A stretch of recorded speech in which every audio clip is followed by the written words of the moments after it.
नवभारत शिक्षण मंडळ सांगली संचलित श्री दत्त कनिष्ठ महाविद्यालय कुरुंदवाडची विद्यार्थिनी प्रतीक्षा बेडगे हिने कोल्हापूर इथं झालेल्या शालेय विभागीय जुदो स्पर्धेत 76 किलो वजनी गटात प्रथम क्रमांक मिळवून परभणी इथं होणाऱ्या राज्यस्तरीय स्पर्धेसाठी झेप घेतली आहे। श्री दत्त कनिष्ठ महाविद्यालय या शैक्षणिक संकुलात अतिशय उल्लेखनीय कामगिरी करताना दिसत आहे।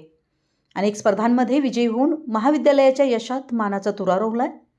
विभागीय तालुकास्तरीय अशा अनेक स्पर्धांमध्ये महाविद्यालयाच्या विद्यार्थ्यांनी आपला सहभाग नोंदवला होता।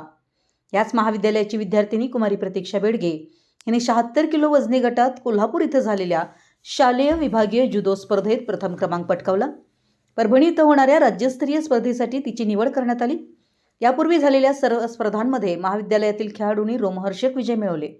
या यशस्वी विद्यार्थिनीला नवभारत शिक्षण मंडळाचे कार्याध्यक्ष गणपतदादा पाटील, संचालक गौतम पाटील, उपसंचालक बी.आर. थोरात, उपसंचालक डी.एस. माने, शाखेचे अध्यक्ष अण्णासाहेब माने गावडे, शाळा व्यवस्थापन समितीचे अध्यक्ष रावसाहेब पाटील तसेच व्यवस्थापन समितीचे सदस्य दामोदर सुतार, सदस्य श्रीमती विनया घोरपडे, महाविद्यालयाचे प्राचार्य आर.जे. पाटील, क्रीडा शिक्षक एस.एस. गडदे, महाविद्यालयातील सर्व शिक्षक शिक्षकेतर कर्मचारी यांचं मार्गदर्शन लाभलं।